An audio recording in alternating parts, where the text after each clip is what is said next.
You're listening to a podcast from the Finnish Football Show. Yes, you're listening to the Finnish Football Show. I'm Mark Wiltshire and I'm joined today by Keke and Ally. Hi, Keke. Terve. And by Rich Nelson. Hi, Rich. Moi. And probably for the second half of the show, we'll be joined by Ali Manson as well. He's currently being held up by tube strikes in that London. We're back after a longer than expected winter break, and having gorged on too much football at the Qatar World Cup and too much ham and turkey at Christmas, we're back to turn our attention to Finnish football in 2023. So we're going to be looking forward to the winter training camp in Portugal for the Huuhkajat, discuss the squad selection and the opponents for a couple of friendlies there.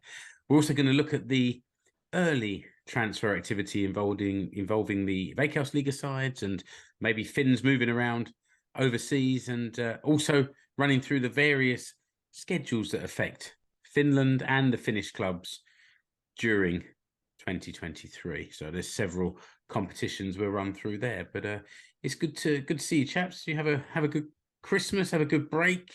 Apologies to the listeners for been waiting, messaging us online, but we're back.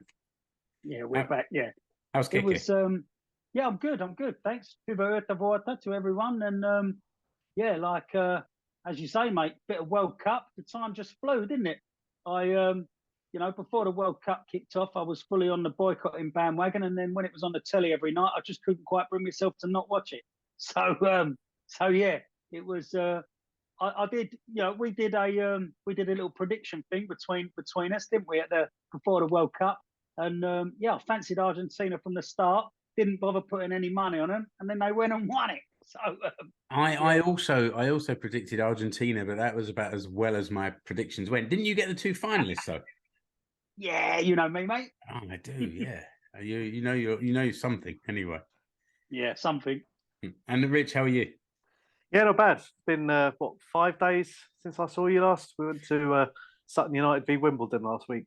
Yeah, I'm very sorry about that. It seemed like a good idea at the time, but it wasn't the best game of football it wasn't even the best game of football I watched that week over Christmas. But yeah, it was nice to see you at the game and the family as well. So yeah, my postman was complaining. It was a lot of tourists there. He said the last game we had 800, now 3,500 turn up. We'll be 800 again next week. Yeah, but it was like, wasn't it 4,500 or 5,500 they announced? I've no idea. It was sold out anyway. It was sold out, and I was along with you in the Sutton end. I had my Wimbledon shirt surreptitiously under several other layers, and I was there with some old friends who were Sutton fans. So I told them about the show. So Rick and Keith, if you bothered to listen, then good to see you, and thanks for joining us today. Right, I reckon we should probably crack on with the Finnish Football Show and not Mark's Christmas Football Show. There's the referee's whistle, and why don't we start by looking at this Huuhkajat training camp in the Algarve? When we started this show, it used to be the desert friendlies, but we've sort of stopped going to the desert in recent years, and it's now in Portugal. Keke, maybe just take us back a little bit to where we left the Finnish national team before the World Cup. Well, yeah, I think I can't quite remember what our last show was, but I remember I was in. Where was I? I was in Montenegro. What seems like absolutely ages ago, and I think that was actually the last game we covered. But there's been two games since then, and we had a couple of friendlies, one against North Macedonia, and another one against what you would assume would be slightly stronger opposition against Norway. And both games ended in 1-1 draws. I mean, River used the friendlies to sort of mix it up a little bit. There was a change of formation, a change of squad, and a few people got a run out. I mean, looking back over it, I mean, from the North Macedonia game, Ant-Man was on the score sheet again. Finland went 1-0 up, and it looked like they would sort of see that out to a victory. But North Macedonia got a penalty about 15 minutes before the end, and the game sort of petered out to a 1-1. But the second game, the 1-1 with Norway, Benjamin Chelman, he was he was on the score sheet, give Finland a 1-0 lead, and against a team who, like Norway, like everyone's sort of second favourite team at the moment, I think. So it was nice to go 1-0 up against them, and they managed to pull it back to 1-1. The Norwegians, I think they scored straight away as soon as the second half kicked off, pretty much. But that game in particular, Anssi Suhonen, who's made his way back from injury, really, really sort of stood out. It was fantastic performance from him, and it was nice to see a few sort of new faces getting a bit of a run out. But new faces is something we're going to need to get used to, because the squad for these next two friendlies really is full of them. You stole my segue, but that was ever so smooth. I admire that. Rich, do you want to talk a little bit about the squad? And I'm seeing from messages that I took a graphic from the Paloliitto website, and I've put it in the blog post here with the players that were initially selected. And I know there's been some changes, but maybe just run through some of the new faces.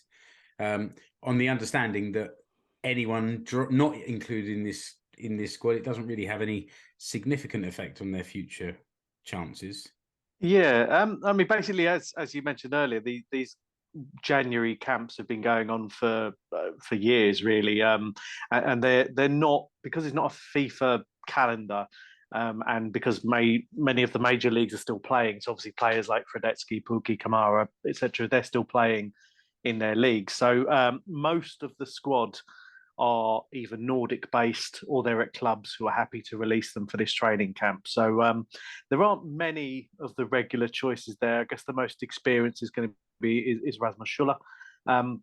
But yeah, there's a lot of names there. I mean, some of them haven't even played for the under 21s, and this is really looking beyond really the next Euro campaign, and these are the kind of the next level, because now you've got a new under 21 manager in Bana Lekosor, who is going to be looking at some of these players as well. I wonder if he's even on the trip, but you've got people who have done well in Veikkausliiga. So you've got Agon Sadiku, who scored a lot of goals for Honka last year.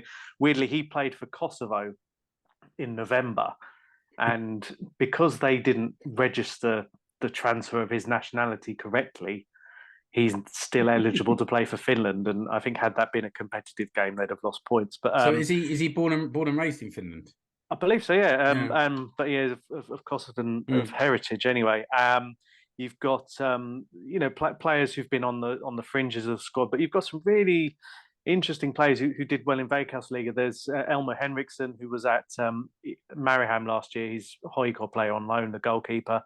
Kai Meriluoto, who was at Ilves, again, HJK on loan, scored quite a few goals for them last year. And Velikovski, who did, again, really well for Honka last season. There's a couple of new players who, I think, unless you really follow, you'd have no idea who they are. You've got Thomas Galvez, who's, I think, he's half English. I think he's grown up in England. He plays for Man City. Well, he's in the Man City squad. And he was in the matchday squad for their kind of friendlies during the World Cup. So when they were playing games, he was actually on the cusp of that kind of side. So very highly rated young player there. And a couple of others. You've got the goalkeepers in England, Lucas Bergstrom, who is on loan at Peterborough, doing really well for them from Chelsea, and Sinesalo, who was at Burton, but he's gone back to Aston Villa now. So there's a few players, and one I should have mentioned, Saku Ulatupa, who I think about 5 years ago was billed as kind of the next big thing, the latest in that conveyor belt of the next Litmanens, who went to Ajax with Litmanen as his mentor. That didn't really work out, but he's back there as well. So players who've done well domestically and in their own leagues, they're getting a chance to go and play and train with the senior setup, albeit it's not many of the players, but it's nice for Rive to look at them, and they're going to play. I'm not sure, again, what the strength of the opposition is going to be. They've got Sweden first, and then an Estonian team who are solely from the Estonian Premier Division.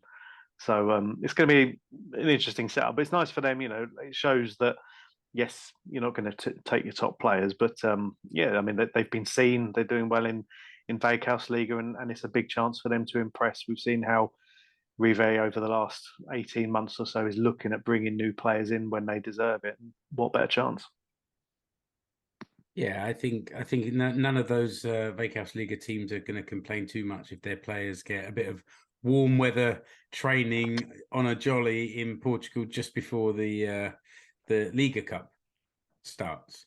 Keke, I mean, I think Rich has covered that quite nicely. But anything that kind of caught your eye among the team? I just wanted to say with the squad, there's as Rich said, it's mostly Nordic-based players, but there are the pairing from Varta Poznan in Robert Ivanov and Nilo Maenpää, who play obviously Varta Poznan in the Polish league there. I don't know if that league's on some sort of winter break or whatever, but those guys are only there for the Sweden game. So Robert Ivanov and Nilo Maenpää will head back to Poland after the Sweden game. And Richard Jensen, who's also in Poland with Górnik Zabrze, he'll go back as well after the Sweden game. So with Robert Ivanov and Richard Jensen heading back, that means for the Estonia game, we should really see some new faces making their debuts. So it'll be interesting. Diogo Thomas will come into the side. I would certainly think so. He looked really impressive when he played the last couple of games, and so kudos to him. Hopefully he gets a little run, and with a little bit of a. I mean, I'm not sure how old Diogo is, but there's a lot of young guys in there. So with a couple of older heads around, it'll be nice as well. Rich, any idea where these games can be watched? They'll be on Ule Arena. So so the Sweden game is January the 9th, so Monday at 8:45 finish time, and the Estonia game is at 6 o'clock finish time on Thursday the 12th. Yeah. Sorry, mate. Just one last. Yeah. Sorry. Okay. Just one last point. Bit of news came out the other day, yesterday or the day before. Thomas Olila, he's sustained some sort of injury, so he's pulled out of the camp, and Rivers called up 21-year-old AC Oulu defender Noah Pallas. So nicer for him to get a bit of recognition for his performances in the Veikkausliiga, and he from his social media posts, he seems quite chuffed that he's got the nod. So fair play, and obviously good luck to Noah. Yeah, I think Rich said earlier that this is sort of rewarding some of those Finland-based players that performed well last season, and I don't know if there's any correlation between that and the fact there are no ASICOR players in the team. We've got players who have been at ASICOR at some point. Well, yeah, Aspegren's in there, isn't he? Yeah, he who has thrown his toys out and gone back to Ilves. So he doesn't almost counts, but not really. And Jarkko Oksanen's in there as well, isn't he? Yeah. He did quite well after he signed for Cups halfway through last season. Was he Mark? You saw him at Wimbledon. He'd been at Brentford. I was going to ask you, did you see him play much at the end during the season? A few times, yeah. He looked confident. Again, coming in, I think he took a couple of weeks to settle. He hadn't played very much. It was very much in the English close season. But again, quality at Veikkausliiga level. And I suppose I think his contract goes to the end of this year with an option. So I suppose his goal will be, the usual, play well and hopefully get picked up by a slightly bigger Norwegian or Swedish team. Yeah, I thought he was a good player. He seemed to play with his head up, sort of chest out, head up, and very aware of what was going on around him. And then sometimes these surging runs with the ball. I liked what I saw. I was watching him for maybe sort of 3 or 4 months, a part of a loan period, and it was a tough time for Wimbledon, which it has been for most of the last 10 years, to be honest. But he sort of he caught my eye anyway. So it's good to see him continuing to do well. Yeah, I think he'll do well this year. I think Cups have had a few changes in the squad, so he should get a bit more minutes. But no, it's nice for him. He played for the under-21s, and again, solid second half of the season last year. So and again, we didn't mention Anthony Olasanya, who did really well second half of the season for Huuhkajat in their sort of title challenge. So nice to see, and I'm sure he'll get a run out as well. I mean this in the most positive way, but whenever we played against him, he was a pain in the neck and was really dangerous, and I think he deserves that call up. All right, let's move on and look at the upcoming schedule for this year. And I had this idea because I was wondering myself, when do these things all start to come together? And we also had a question from Kevin Mosley asking about the Veikkausliiga fixtures. So Kevin's planning to come over with friends in 2023, and it just gave me the idea that if I don't know and if Kevin doesn't know, then maybe other people would like to know what's going on as well. So I do realize that if I wasn't sort of co-hosting this show, then I'd definitely be listening and trying to understand exactly what's happening. Rich, the Liiga Cup starts in January 21st and runs through to the 1st of April. There's been a change to the format. Do you want to run through that? Yeah, so last year it was 3 groups. Was it 3 groups of 4? 4 groups of 3? I can't remember. 3 groups of 4, yeah. Yeah, so this year they've gone to 2 groups of 6 with the top 4, the top 2 from each group going through to a semi-finals and a final, which will be on the 1st of April. The first game of the tournament is the Saturday, the 21st of January, which is Huuhkajat against Mariehamn. It's going to be. I mean, it is essentially a pre-season tournament. There's not a huge amount of prestige or value placed on there, although obviously the top teams generally will do better. But they brought it back recently after a few years away. It essentially got merged into the Suomen Cup, and as that got rejigged last year, the Liiga Cup came back, and it's good for the teams. I mean, from looking for the fixtures, I know in the last last year they had a couple of really random ones chucked in on like a Wednesday morning, because we forget that football isn't the majority sport, and these are played in municipal facilities where you have to book online, like you're playing your local five-a-side or something. But it should be interesting. You've got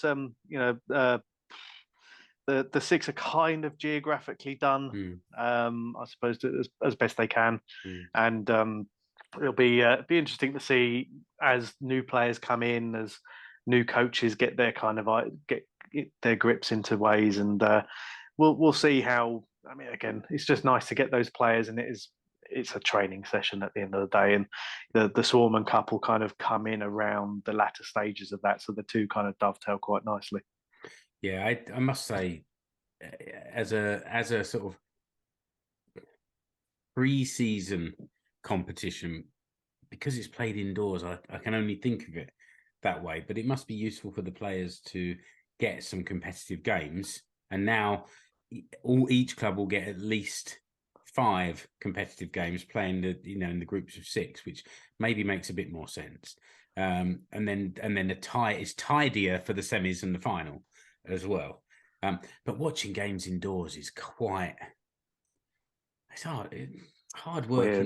It's like watching Sunday morning park football, because you're standing on by the corner flag and no idea what's going on over the other side. And I remember last year being at one of these games, and there was a commentator there who was essentially standing by the centre line behind a table with a microphone and one laptop in front of him. I mean, not much more sophisticated than we've got. He didn't even have a ring light, for goodness sake. It's worth following the social media of the clubs as they do this, because again, like they're having to make do, and even some of their home stadiums aren't exactly luxe, but yeah, trying to make do, because these games are, believe they're all going to be on Ruutu again, so they'll all be broadcast, and that valuable foreign betting market. So I remember last year, I think, is it Cups actually, that plays in an indoor arena, but behind it there's a massive space with other pitches or sports fields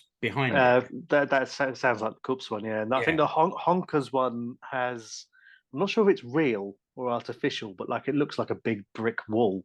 Right. Yeah, looks like that kind of. Is it Braga where they play in front of a cliff? Yeah, It looks a bit like that. Yeah, I'd rather play in front of a cliff than on top of one, though. To be honest, yeah, true. Those long balls. Yeah, exactly. So I put the fixtures and I put the links to all of these in the show notes. So wherever you're watching or listening, just click the link to the blog post and scroll down there. But as Rich said, the Suomen Cup comes sort of, or starts anyway, during the Liiga Cup, but the teams playing the Liiga Cup are not going to be involved at that time. They'll come in a bit later. Yeah, so the entry into the Suomen Cup is staggered based on as teams exit the Liiga Cup, and also those who are playing in the European Conference League qualifiers as well. So it is a bit of a staggered. So while it dovetails to a point, I don't think there's going to be any clashes. But yeah, so the teams that go out the Liiga Cup first will be sort of straight in the pot for the Suomen Cup. I mean, round 0 for that starts on the 17th of Feb. And round 0 is essentially like we have in the FA Cup in England, like a early preliminary round where your pub teams, your dog and duck 11 are playing each other for the right to play the 5th team of a big club. But it's that I think the closing date for entries, because again, you kind of think we're a bit more, we see the administrative side of these kind of things. We know that the closing date for entries, and they're looking at exceeding the numbers of entrants year on year. There are 314 teams entered last year. I think at the last count today, there were about 275, 280. So they're looking at getting more than that. But I think there was a big buzz around the kind of amateur circuit last year of the teams who actually kind of treated it like the biggest day in their club's history, as it should be. And the first round is 17th of Feb, and it runs until the 30th of September. When is the cutoff for registrations? Because there's not that much time now. It's only sort of 6 weeks away. It's Monday. Right. Okay. So Monday, and then the games have to be played over a period. I think they've got about 3 weeks. Again, having to book in facilities and teams and travel and all that. So so they've got a 3-week period or so to play in. And all those dates are listed there. And as Rich said, some of the more notable rounds, round 3, sort of the last week of April, first week of May, includes the 6 Veikkausliiga teams that don't participate in the UEFA competitions. Round 4, which is sort of 17th to the 21st of May, includes 2 teams that qualified based on success in the Liiga Cup. I don't know if that's the 2 finalists get invited in at that stage, maybe. Quite. It's good for podcast. Rich is shrugging his shoulders. He's doing that kind of, I don't know, emoji kind of face. And then round 5 on the 31st of May and the 1st of June, so very specifically those 2 days. That then includes the remaining 4 Veikkausliiga sides, and quarterfinals, semi-finals played in early July, and the final on the 30th of September. All right. Keke, do you want to have a talk through the Huuhkajat fixtures? We've got Group H of the Euros qualifying. Runs from the 23rd of March to the 20th of November. Yeah, so as we've mentioned, the 2 friendlies that are coming up on Monday and Thursday, which is Sweden and Estonia. And then, we've got in March, Thursday, 23rd of March, we've got Denmark away, our old friends Denmark. Played them as recently as Euro 2020. We're in 2021, as everyone will remember for those reasons. So I mean that game it's obviously going to be a tough game, but I think the coming together of the fans that'll be something that will be celebrated after the way that both sets of fans played out the last time they saw each other. So and then straight away after that, on Sunday 26th of March, we travel to Belfast again to play Northern Ireland. So I'll be there. I'm looking forward to that trip. So second time over in Belfast to see Huuhkajat play. Last time was I think we spoke about this, didn't we, Rich? Last time there was a sorry looking mixer on the touchline that was somewhere near the end of his reign. So hoping for something a bit better this time. But yeah. So, and then we've got a big break until June when we take on Slovenia and Kazakhstan. Slovenia and San Marino, respectively. So yes, looking at those games, you're hoping. I mean, Denmark's going to be a toughie, obviously, but I'm hopeful that we can take something from Northern Ireland. Sorry, mate, can't hear you. Sorry, we have to take a little bit of kind of confidence from how badly Denmark played at the World Cup as well, and hope that we can sort of. Well, yeah, I mean, I'm sure they'll try and get their act together after that. I mean, they were a lot of people's dark horse, like a lot of people backed them to do decent things at the World Cup. Yeah, including me. you. I did. That's why I'm so bitter that they made my predictions look so stupid. But yeah, it's a anything can happen, can't it? Do you know what I mean? It's they'll have their fans behind them at Parken, so it's we'll have to see. But yeah, it's looking at the group overall. I think we definitely stand a chance.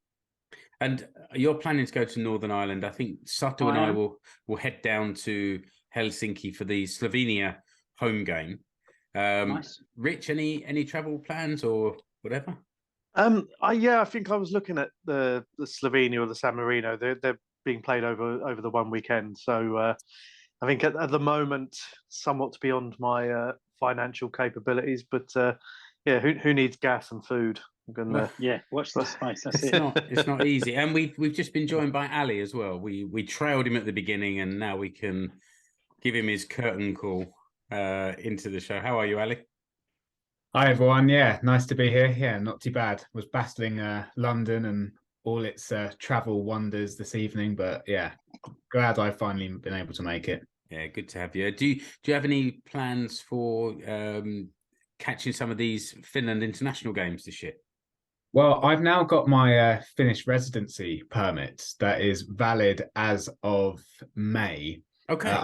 I won't be able to, due to work, I won't be able to get there until probably about July, but anything post-July, I believe there's some, I haven't got the list in front of me, but I think there's some September games there is happening. So, and bear in mind, I live in the neighbourhood where the Olympic Stadium is. I don't really have an excuse not to go. So I've already earmarked some of those games a couple of weeks ago with a friend. So yeah, I'll be hoping to get to the September ones at the very least.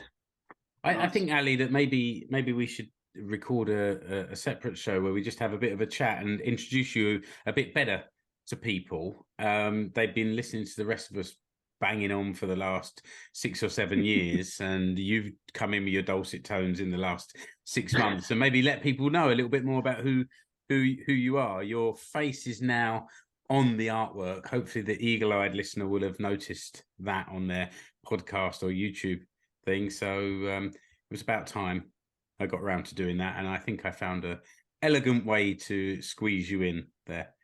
Although we now have this nice defensive wall, and I think if anyone else joins us, so they're going to have to take up the draft excluder position along the bottom. Well, I think it's very appropriate. We've now got a back five.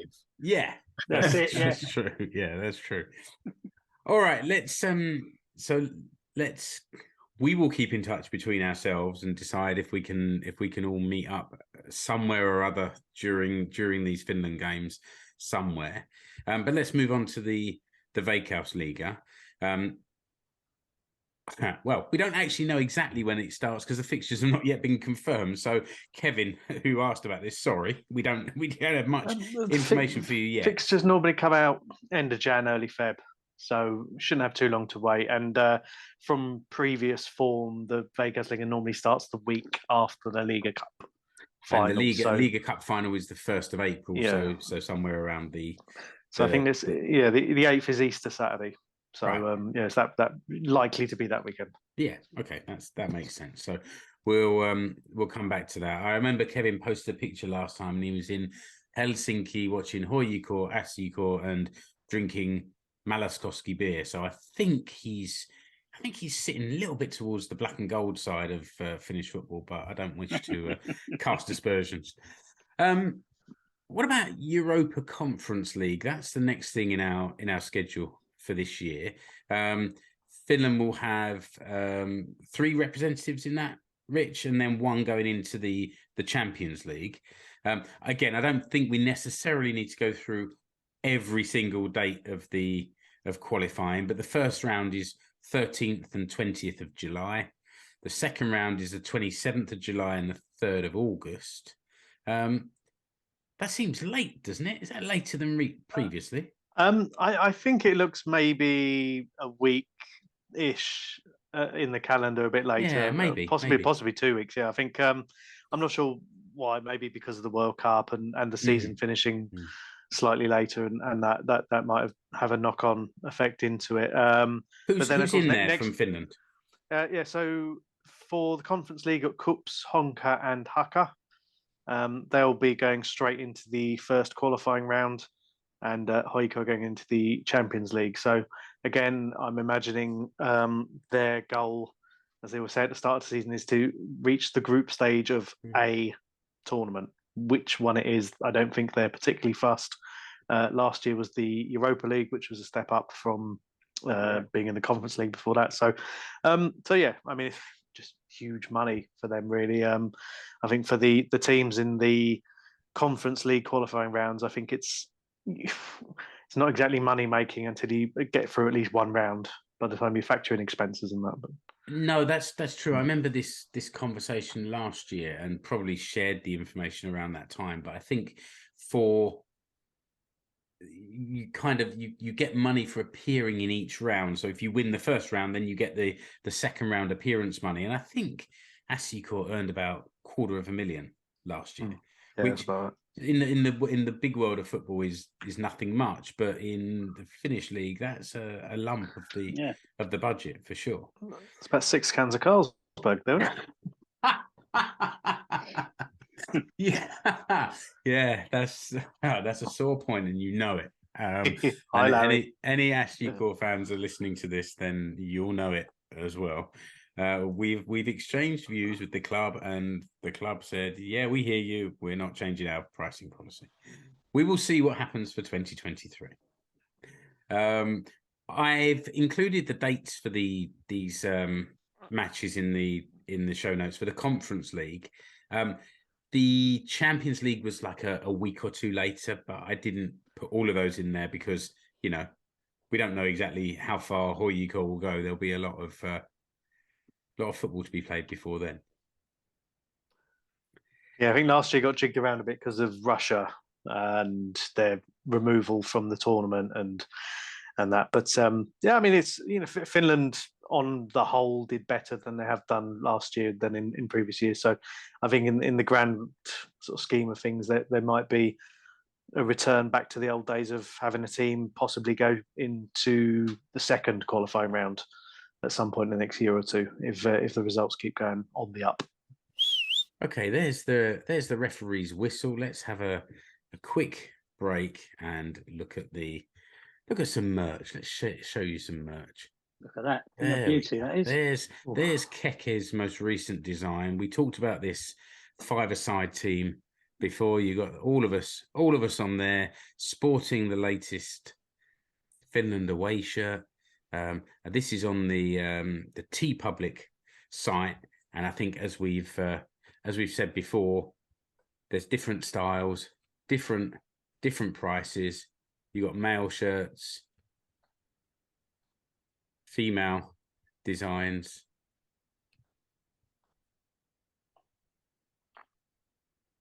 Just to prove it, there's a slouchy t-shirt. It's like a crop top, isn't it? From Well, I think it could be a very wide top. I don't know. I don't wear many slouchy women's t-shirts, I must say.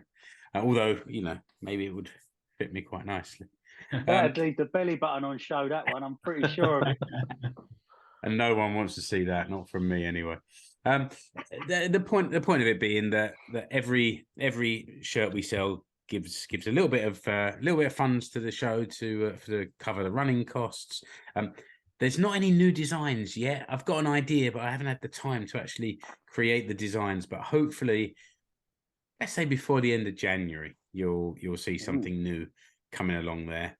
I shared the prototype design with these fellas, and I got some positive feedback, so that was good.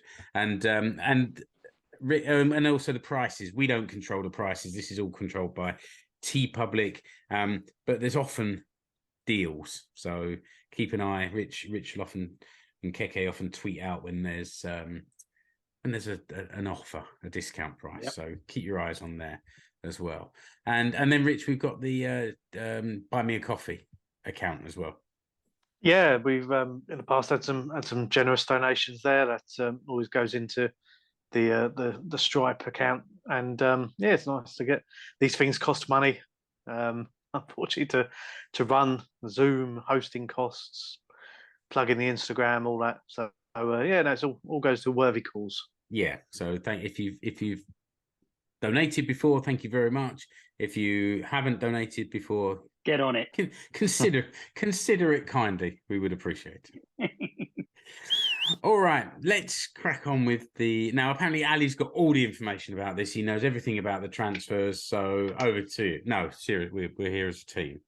I thought it would be good to just look at the transfers so far. We've talked about in the past about this Veikkausliiga post or blog post or whatever they have about the transfers, and it gets updated through the season. So it's a good one to bookmark or share it in WhatsApp and star it, because it's good to keep going back to and looking at it. And if you look at the show notes, you'll see I've cropped a picture from there. But follow that list and you can see who's moved to and from each of the sides. But we had a question on our Facebook group from Martin Ward, and he was asking about AC Oulu's chances this year. Why is he so interested in AC Oulu? Well, Rich had a theory. I wonder if it's anything to do with the goalkeeper. A certain Seaward, Callum, is claimed to share some DNA. But, I think Martin sort of introduced himself when Callum moved over to Finland. So, and he's somehow hoping that we might have more of a clue about these new players moving into Oulu than he does. So, over to you guys. They've had a lot of changes, haven't they? I mean, Oulu did really well last year. I think the year before when they came up, they struggled, and last year, they floundered a bit towards the end of the regular season. But they've lost a lot of their kind of really established players. Rafinha's retired. Brighton Moser, the Swiss midfielder, he's left. Your old friend Mosa Yagubi, he's gone after falling out with the coach. But has he gone? Because he went back up from Asiko at the end of last season, but I can see that he's there as a plus and a minus, which is a net zero. Yeah, his loan ended, but he left the club. Right. So not playing anywhere yet. I don't think so. I don't think he signed for anyone yet. And also Michael Lopez, who I think scored 10 goals for him last season. So he's gone as well, which is big loss for them. But they did today sign Ashley Colley, who's an English centre forward who's done quite well in Sweden over the last couple of years. I think he was on the books of Bradford as a young'un. But he's been in Sweden and scored a few goals. So he's signed a 1-year contract today. But in terms of who they've brought in, I mean, it's a sort of bit of a mix, mostly from the kind of the second tier, really. But they have got in Christian Valencia, who was at Asiko, left to go back to, where is he from? Was it Ecuador or Colombia? And then I think he said he was homesick, and now he's back in Finland.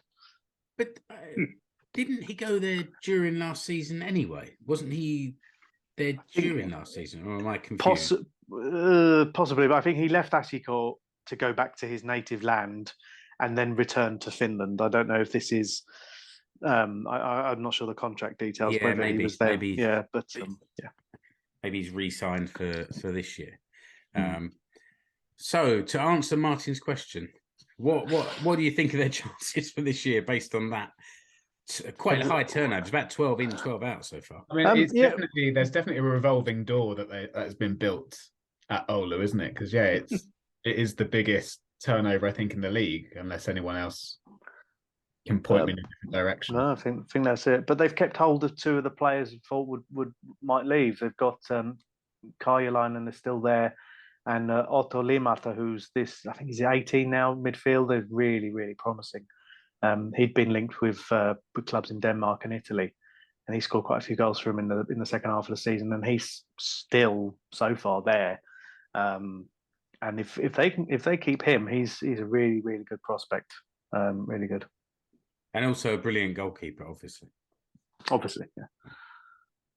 Yeah. Maybe we should just go through the different teams and look at just talk in general about sort of ins and outs, whether it's specific players or just the numbers so far for some of these clubs. Next in the list is Huuhkajat, and they've so far had 2 in and 6 out.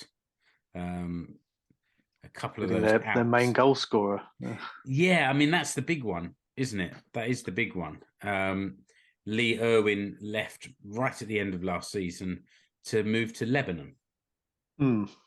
Yeah, he was a top scorer, and I think probably still had his kit on when he signed the contract to leave. I mean, we all knew he'd signed a 1-year deal, and Huuhkajat turned down 6-figure transfer fees for him in the summer in order to keep him to qualify for Europe.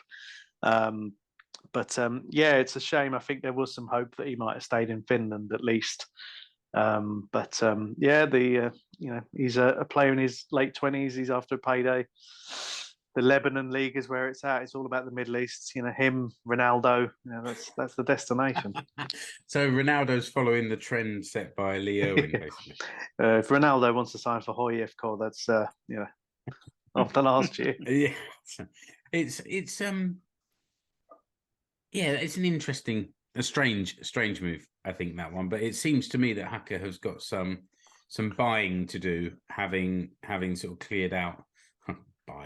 Some signing to do of players, having cleared out sort of half a dozen at the end of the season, and similar with Honka. Really, they've signed one player, Jonathan Muzinga from Asikor, but they've lost 5 so far. It's not a huge turnover. They were pretty strong last year and going back into Europe again. Yeah, Modesto's the big loss there. He was a fantastic right winger, set up a lot of goals for Sadiku. He's gone to Sweden. I think that was kind of on the cards anyway. And to AIK as well. That's a decent big club, move, isn't it? Big club, yeah.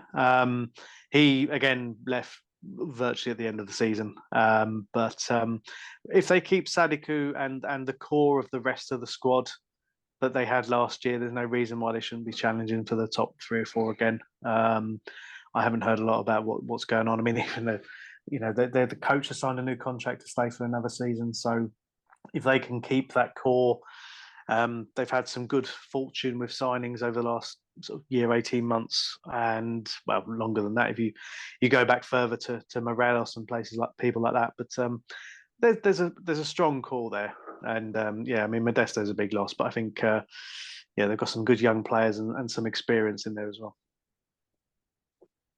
Moving on to FC Inter,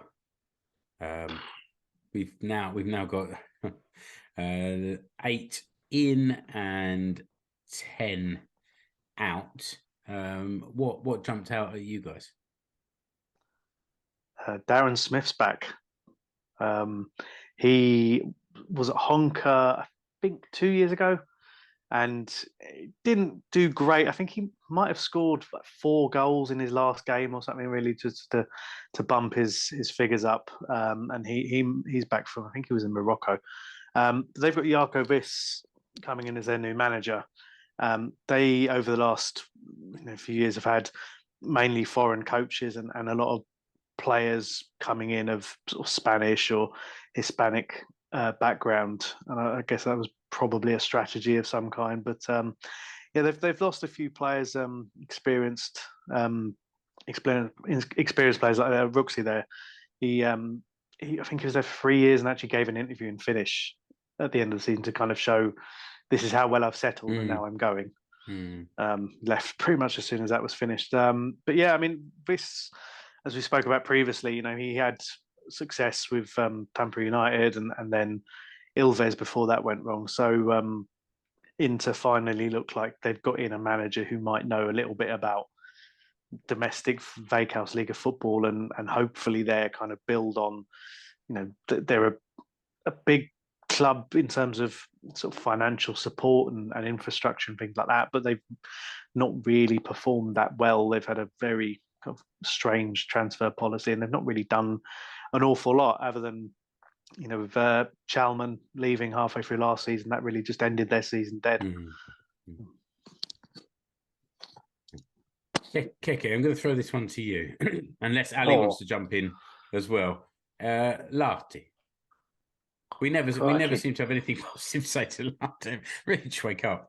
They've got 3 players in and about 15 leaving. So I assume they're planning. No offense to anyone who's left FC Lahti, but after last year's showing, they needed a bit of a shake up, I think. But I mean, the signings they've made, Oscar Malkonen comes in from their junior side, so that's a promotion from their juniors. They've signed Konkola from Oulu and Yusuf Ali from Hoyi, of course. But it's like you say, the big statistic is everybody who's left. I mean, there's players who have signed for other clubs, but then the list for players who have just left is quite large. But I mean, I certainly hope that Lahti get back to just finishing mid-table, so we can poke fun at that again instead of them giving us all the scare and nearly getting relegated or whatever. I think there's another team, and Ali, these are your boys. So let's move on to Huuhkajat, who seem to have cleared out even more players than Lahti. Yeah. What are you hearing? There's been a bit of talk about the manager's position at Huuhkajat and this big sort of churn of players this year. Some returning on loans back to teams overseas. 1 or 2 retiring. So what's the sort of intel coming from the Huuhkajat? Yeah, so the other day when when we were sort of talking about it on the WhatsApp group, I then sent a couple of WhatsApps from people a bit closer on the ground in Helsinki now that I'm back in London. And the manager situation hasn't been resolved, and just from the outside, it feels like that is holding up a little bit of the, I guess, progress when it comes to incomings. And can you explain to people what's been going on, even if it's just explaining what the gossip is about what might have been going on? Yeah, so the gossip is that our good old friend Tony, he maybe bust up is a bit of a strong, like a strong word or strong phrase. He hasn't been getting on with a few of the senior pros in the Huuhkajat team. And then there was another bit of gossip that he's actually been putting his name out there to maybe manage in Sweden as well. And I don't know whether those two things are linked or whether they're totally separate. Again, this is purely gossip, so I don't want to speculate too much. But again, it might explain why maybe some of the, particularly the senior pros, the Finnish ones in particular, may have left. Obviously, players like Lucas Lindman have to go back. It's Anthony Vannanen who's gone to Rosenborg. I mean, that's frustrating. Decent move for the player, to be honest. Really good move. Yeah. When I heard that, I sort of went, but then you go, well, yeah, you can't begrudge him, can you? Yeah. It's a step up in league, step up in team. Rosenborg have, a massive history, not just in Norway and Scandinavia, but they used to almost be Champions League or, UEFA Cup back then, regulars. And then, we knew about Casper Terho going to Belgium probably around about September, October time, maybe, like before the season had even finished. Yeah, I mean, there's no sort of... I'm still expecting there to be deals coming in and players coming in before the season starts. I like Alexi Pannen from Inter. I think that will be a decent enough signing. Well, we need a keeper, so obviously went over to Ashiakor and picked up Alexi. And I think Jesse Erst is a decent keeper, and this was I'll tell a little bit more when we come to Ashiakor, but there was a meeting with Richie Dorman, Joaquin Gomez, and Larry, the sort of supporter liaison officer, before Christmas. And one thing that was said was that Ust got offered a better deal. They wanted to keep him. He was torn about staying and felt kind of a little bit disloyal about leaving, but he'd been offered a better deal. And, it's a chance to go and play for the biggest club in the country. So I don't think anyone begrudges him that. I think he's a steady keeper. Yeah, I mean, but that's all. And there was not before him. We had Mikael Axelu, and he was a real personality that really engaged with the fans. And Jesse Öst is a bit more Finnish. Yeah, I mean, do you think he's been brought in to be number one? Because obviously Huuhkajat have let go of. Well, I mean, Hazard or Hazard, he's gone back to Celtic, and Jakob Tanada. I can't remember where he's gone. He's gone to Sirius, is it? Sirius, yeah. Yeah, in Sweden, yeah. Yeah, so that's two, and Tanada racked up quite a few appearances over the last couple of years as well. So he wasn't just an unused goalkeeper. So yeah, I mean, as someone that doesn't watch Ashiakor every week, I mean, yeah, my question is, do you think he has what it takes to be number one, or do you think Huuhkajat are still going to bring someone else in? I thought he was going. My immediate feeling was, okay, he's going there to provide strong competition for the first choice keeper. Right. That may be a bit harsh because he's never done anything wrong, and I always feel more secure with him in goal than Uusitalo in the last year or so. So I guess it depends which other goalkeeper they bring in, really. If they get a loan from a stronger league with more experience, then he'll be a backup, or he may be more experienced than whoever else comes in. So it'd be interesting to see. I mean, Huuhkajat did rotate their goalkeepers a bit around, especially around the European games last year. I mean, I saw him a bit when he was coming through at Yarrow, and he was good then.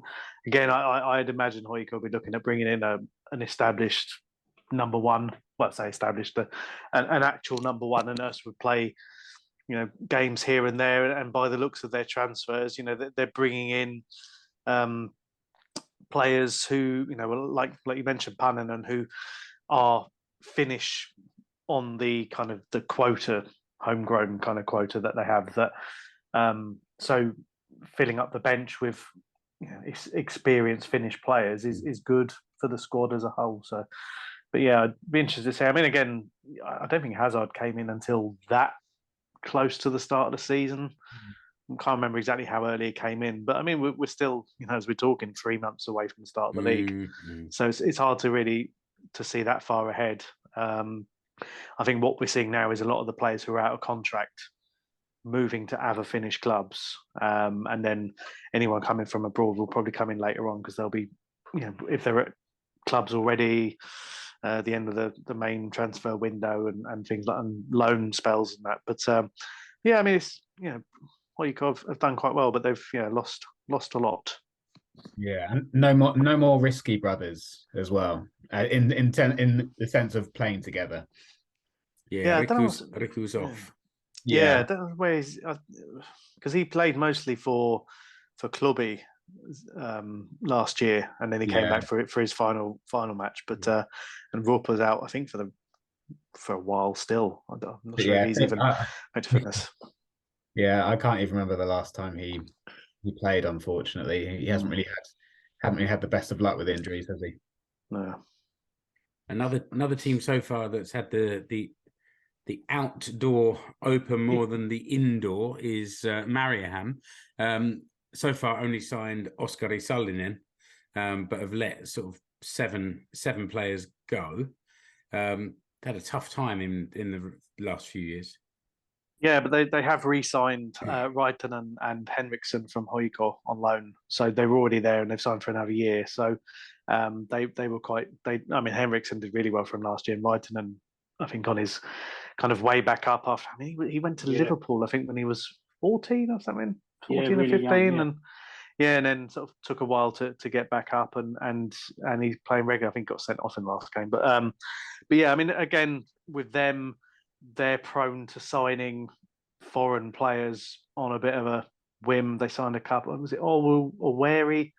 Was 36 and hadn't scored a goal for about 4 years, and they signed him last year. He actually did quite well in the end, but yeah, it's they again, I think it's a case of get what they can over there, and they probably leave it quite late. Although they did Jamie Hopcutt, who was at Ostersund's prior to that, he signed for Mariehamn midway through last season and did pretty well until he got a pretty ugly injury. I think he was out for about 2 or 3 months, and then came back, and again a bit of a step up. And they said this week he signed a new deal.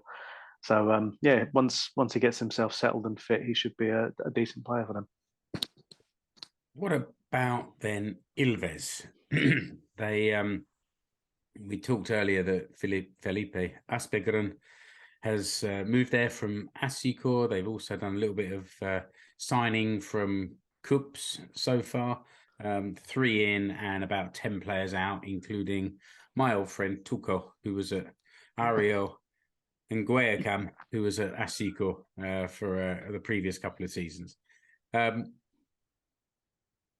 are we thinking with Ilves? Well, there's a couple who on the outdoor. Obviously, there's a couple who have gone to FC Inter. I don't know if our old mate Jakob is picking those up because he's got existing relationships with those guys from when he was over there. But yeah, that sort of sticks out a little bit. Kai Meriluoto has gone back to Huuhkajat after his loan has finished, and yeah, Tuomas Olela has gone to Huuhkajat as well. The guy who was just called up to the squad but has had to pull out from injury. So yeah, they're sort of notable, I think. They'll miss Olela. He scored about 8 goals from left back last season. Yeah. But Pennanen is still there, and he was by far their best player last year. I think he's 32 now. He came back from, I think he's been in America after he was at Cups. But yeah, it's hard to see with Ilves. I mean, they normally loan well, bring in players on loan quite well. But yeah, it's just difficult to see again early in the window. But yeah, it's a struggle really. They've lost a lot of the young players that come through. They come off and then head off quite quickly, never to be heard of again. And we just have to wait for the next one in the belt. One of the new boys for this year, Korte pair, signed a few players from Veikkausliiga teams and maybe the top of the Ukkonen, but also let a lot of players go. I'm not necessarily expecting you to know all of these players that they've let go, but yeah, well, Aguirre was the one who always, I think he scored he was always on those viral clips. He'd score 1 or 2 a season and they'd be absolute bangers. Belters, yeah. Yeah, I think he was on the books of Man City as a kid. When he came to Finland, I think he was at TPS. But yeah, it's hard to tell again. They'll probably struggle. I think they weren't great when they were up before, although this week they signed a partnership deal with Venezia. How much Venezia know about that, I don't know, because I think the person that they quoted on the website as their kind of spokesman was about the 4th down the pecking order of their kind of marketing team. So it wasn't anyone of any particular note. And I guess Cortepe are hoping that they might get a friendly out of it, and some of their young players they'll get first dibs on going there. And who knows, they might even get a loan out of it or something. But yeah, I think that's definitely more for their benefit than anyone else's. But yeah, it's it's good to see him back. They did really well last year. Good news for Cups, Rich. They've signed a couple of Lahti players. Oh yeah, well, so we're struggling for sleep there. They've lost a couple. They've got a couple in. It's a shame because some of the players there are from the first team, and Yanis Ikaunieks is a big loss. He was fantastic from last year as a number 10. He's gone to RFS in Latvia. He was brilliant, absolutely fantastic. Is he Latvian? Has he moved back? Yes, he is. He's moved back home. Yeah.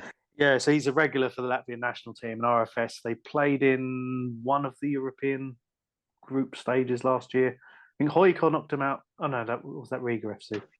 I can't remember. Riga, it was Riga. Yeah, but RFS were in one of the group stages, and yeah, I mean, I'd imagine for him being there, he's one of Latvia's better players. I suppose people were calling him the Latvian Litmanen, but I suppose a bit of our vintage, he's probably the new Marian Pahars.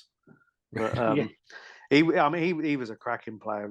Really, it'll be a massive loss, and replacing him is going to be difficult. So, yeah, who knows? As long as they keep Simmer, that's the main thing. Yeah, and wasn't there talk of others sniffing around there? Was it Huuhkajat or? Well, as part of that kind of rumor mill, Huuhkajat were linked with him and Vesser of Honka. Yeah. And weirdly, today, one of the news sites said that there was a Latvian club interested in him, but in Simmer, but they didn't want to pay what Cups would say would be an acceptable release clause, which is a bit like me phoning Kylie and saying I'd like a date, but I'm not paying. You're paying. Yeah, we're going to Wimpy, love. Hello. Oh dear. Fine. Well, not finally. Finally, will be their bit ass, but that'll be ever so quick. As you call, I can talk a little bit about this, and I mentioned this meeting with the fans. I actually sat down with Joaquin Gomez back in August and had a really long chat, and it was all about football. There's one thing Joaquin likes to talk about is football, but really, really interesting to get some insights into what's going on at the club. And then that was kind of developed a little bit of this fans meeting. One interesting point. So first of all, next season, Ashiko will have the first team in the Veikkausliiga. They will have the academy in the Ykkönen, and then they're kind of restructuring a little bit. So they've got an academy A side in, I think, Kolmonen. So there's essentially three. And so whereas this year there's been a pool of players moving between the first team and the academy, this year there will be a sort of a second.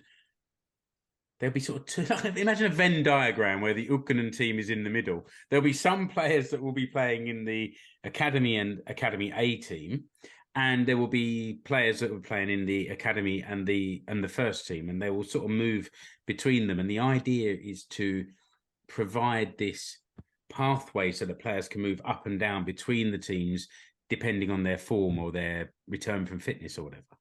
And an example that was given was Noah Laine a year or so ago, had a great season in the Veikkausliiga. When he came back pre-season, just wasn't quite in the same form. So he was able to drop down to the academy and play his way back into the first team. And they want to be able to do that with players that are in the academy, that maybe drop them down to get them to build themselves back up again. And one comment that was made that I thought was interesting is that when clubs talk about comparing budgets, and Ashiko is always seen as being the second biggest budget in the league, that budget won't change much next year. But now they've got three teams that have got players that are being paid to play football. So whereas others have kind of stopped their reserve teams and just focusing on their first team, Ashiko's got more. So what you'll probably start to notice is more younger players throughout the whole squad, and then in the first team there will be a number of older players to kind of bolster it, to be a spine around which these younger players can learn from. And I think that's sort of been shown in the recruitment so far. Macario Hing-Glover, who's come from Huuhkajat, apparently very, very powerful, effective right back, wing back. So, but he's late 20s. So, yeah, he's. I mean, he's one of the ones who could hold his head up higher from last season, from that sort of terrible season they had last year. You know what I mean? He actually did okay. And Joaquim Gomez will probably be familiar with him from when he was at Huuhkajat as well. You know, so yeah, and also playing in that, not too much of a surprise. No, and also playing in that position is Kingsley Ofori, who's very young, and perhaps would learn from someone in that position, and and get some game time. And he was re-signed for another year. I think still on loan, but re-signed for another year on loan. And then this guy Jaime Moreno, who was signed the other day, a Nicaraguan international. I had to Google because I thought it was the one who played for Middlesbrough. Yeah, so did I. But that was quite a long time ago. But he was Bolivian. Okay. Well, this one, he's joined from a Paraguayan team, but the Nicaraguan season ended last, I think, May, and then he played in Paraguay in sort of the Finnish autumn. And in Paraguay scored 27. In Nicaragua scored 27 in 35 games. And we'll have to get the Nicaraguan football show. Let's see if we can find such a thing. That's a crossover that we're dying for. I think. But what I would say is, if he is that prolific, that is something that we were really missing last year. We were creating in some games, especially in the middle of the season, a ton of chances that were going flying across the box, and there just wasn't someone there to stick them away. So that. Well, you've let your hat-trick hero Jake Jervis walk out the door. What's happening there? Well, I don't. I mean, I clearly contract ended, but I kind of expected that because I learned that his family had returned back to England in August. So I guess for the school year in the UK, and at the end of the season, he was given the Supporters Player of the Season award, which happened 3 days after the season ended. And by which time he was already back in the UK. So I'm not surprised we didn't see him again. I think he did a good job for us. But he's one of those experienced players that we've lost, along with Mehmet Hetemay, who's retired, and Jesse Öst, who's moved to Huuhkajat. So there's some experience gone from there. The other one that's worth mentioning, and then I'll shut up banging on about Assikor, is Daniel Hawkins, who was sold to FK Jerv in Norway. And the fee wasn't sort of disclosed, but it was Assikor's second biggest fee, and apparently the biggest was Cedric Kogoa about 7 or 8 years ago, which was around $500,000. Well, I think Harkins, from what Richie Dorman said to me, was he's the first player that Assikor have developed that they've sold for a fee. Yes, yeah, that is the thing that everyone is, and again, it's a local lad who did a good job for us and has got a good move, and I think everyone sort of just hopes that Danny sort of progresses and goes on to do more. I don't know if we're in a position to try and get some kind of additional sell-on fee, but that would be the ideal thing for a club our size. Well, that's what Huuhkajat said about this when they sold Vannanen. Was I think that they were due an amount in FIFA regulated compensation, and they said they'll take less than that in order to get a sell-on fee, because the sell-on fee, if it comes off, would be far more. I mean, we saw that with slightly different circumstances with Morelos when they sold him to Rangers, and he had a 10% sell-on fee. So when it came to when it was at the time when Morelos was banging him in, was being linked with China and Lille and all these clubs, and they were like, "Oh well, Huuhkajat will get at least a couple of million out of that," and it never happened. But but still, I mean, that's kind of the way of looking at it. In that, and whatever the fee was, it's a statement of intent, really. I mean, I know sort of behind the scenes anyway, Assikor have got sort of aspirations of world domination, but it's there is something there where they're looking at that And even if the fee is whatever, I mean, set of tracksuit tops, I don't know, but it's something that they can invest back in the club. The club may have aspirations for world domination, but I'd settle for qualifying for Europe again, or a Suomen Cup. To be honest with you, so yeah, let's see where this season comes from. I'm not expecting there's going to be too many more coming in.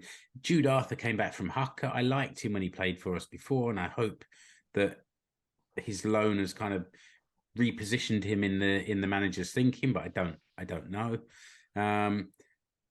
Monreal's gone. He was brought in with some fanfare last year. It was like that monorail episode of The Simpsons. Yeah.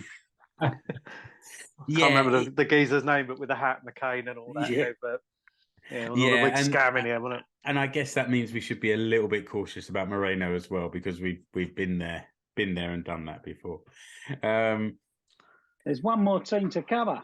There is, and as I said, it will be very quick because it's VPS. And up until yesterday, they were showing us no activity whatsoever, but they have seemingly released Oscar Forsman. He hasn't been signed by anyone else yet, but he's.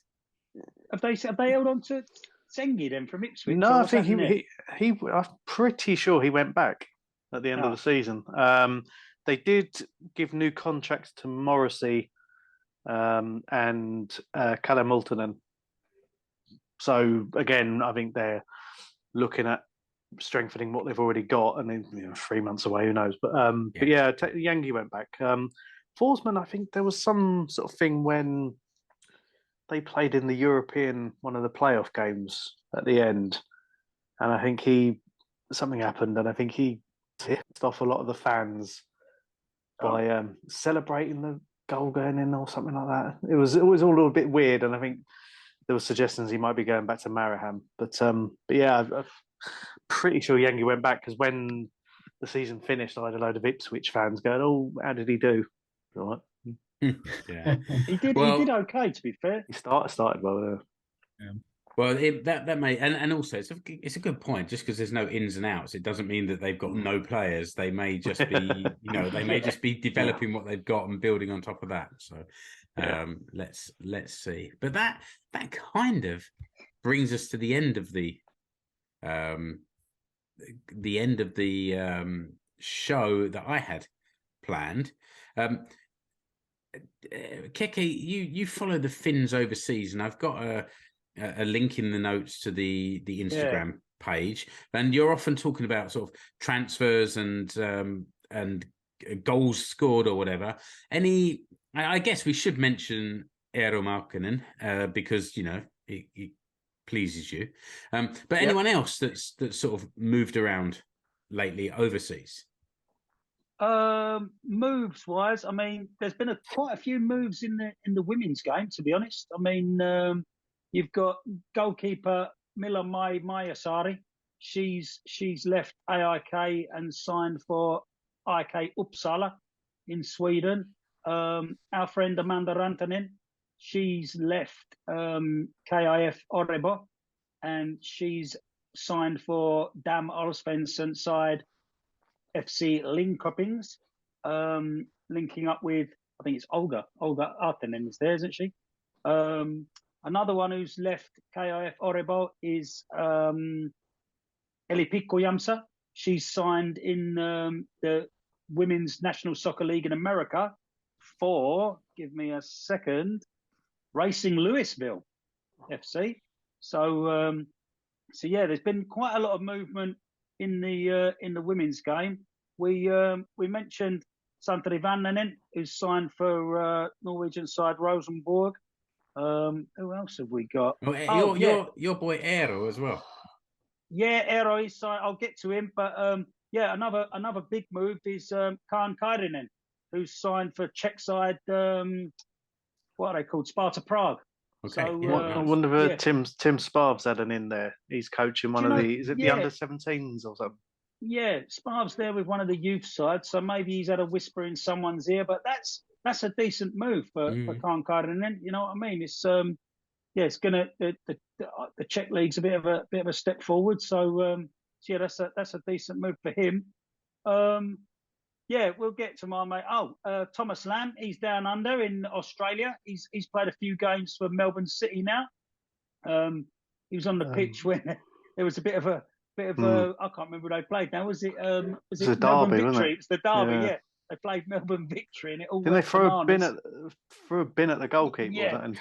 Yeah, threw a metal bucket at the goalkeeper's head, so it all went a bit crazy. But yeah, Thomas Lamb got away unscathed, and he's carried on playing.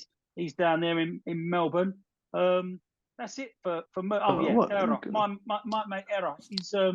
He's signed for Nistan in Huuhkajat. So yeah, just hope he remembers where his allegiances lie when he comes up against Huuhkajat next season. So we'll see. Sorry, Rich, who have I missed?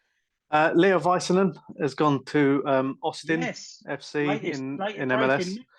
Yeah, I think that was about €1.5 million, so decent fee. He's now playing that with Alex Ring. I think the club's owned in part by Matthew McConaughey, so rubbing shoulders with celebs. And it's a cracking jersey that as well. Really nice. Yeah, nice new stadium as well. I think it ticks all the MLS boxes. As long as all we've got to make sure there is that old Ring doesn't get in his ear and say, you don't need to go over for international. Think about it. I don't know if it's been confirmed yet, but Jere Urunen is on the cusp of signing for Schalke. Yes. Yeah, which would be a massive move, because I think what people forget, like, I think Schalke are still the third best supported team in Germany. They're obviously not the third most successful, but in terms of, the fans that go through the turnstiles every week. So if he can, get a run of games and start playing, whether that's, I don't know, left back, left wing back, left mid, wherever he wants to, wherever they can fit him in, I think it's only going to benefit, the Finnish national team as well. So fingers crossed that move works out for him. Schalke are rubbish though, aren't they? They are awful. Yeah, they are awful. Yeah. But the thing is, I was thinking, even if they get relegated this year, which is a massive possibility, the Bundesliga Bundesliga is a solid standard. He can have a chat with Daniel O'Shaughnessy and see what he thinks of the league and everything. So even if they did go down, it's still a decent move, I think. I was going to say maybe he could tap up that Malik Fiol, but I think he'd signed for Milan already, hasn't he? Yeah, he has. Yeah, he's at AC Milan. Yeah, but, so I think his international future is still to be decided. I hope it does work out for Jere Urunen. I mean, he's played a few games for Brest in France, but yes, I don't think it's been. I hope he's enjoyed it there, but it didn't exactly sort of set the world on fire. I don't think so. Maybe hopefully German football's a bit more suited to him, but that's sort of it around transfers, I think. But there's been some other news as well. Nicolas Putia made his second appearance for Bologna this week, so he's getting a bit of game time in Serie A. What else have we had? Marcus Forss is finally scoring goals. Michael Carrick's come in at Middlesbrough, and whatever that old Sheffield United bloke was doing wrong has been turned around for the Borough, and they're sort of climbing up into the playoff places. Force is chipping in with goals and assists, and all seems to be going well for him now. Yole's still scoring and providing assists in Venice, even though they're right down the wrong end of the table. Pukki's scoring, so the Finns abroad are doing okay. So I reckon. Check out the Instagram. Yeah, definitely do that. You're very prolific on there, and it's good info. I think people it automatically shares to the Facebook page, and people can find it directly on Insta as well. But I reckon, chaps, that's about it for this show. So before I run those credits, Keke, thanks for joining us. One more thing. I know we spoke about Christmas and just at the beginning of the show. I just wanted to say a big kiitos to our mates over at SMU Core who sent us the copy of Huuhkajat, the book, for Christmas. So that's gonna when I've finished thumbing through the 314 pages, the pictures. it'll get passed round to all of us. So yeah, kiitos. And anyone who hasn't got a copy, get yourself out and buy one. Can I now do the outro? Of course. Keke, thanks for joining us. Kiitos. Rich, thanks for joining us. Hey. And Ali, thanks for joining us. See you all again on the next episode of the Finnish Football Show. You've been listening to the Finnish Football Show. You can find us online at finishfootballshow.com. Remember to subscribe to the show wherever you're listening or watching. You can follow the Finnish Football Show page and group on Facebook and also on Instagram. See the links in the episode description. You can also connect with the 5 hosts on Twitter, at Explore Finland, at FC Suomi, at Escape to Suomi, at Kekimulari, and at Mano99. Links to the Finnish Football Show merch stores are also in the episode description.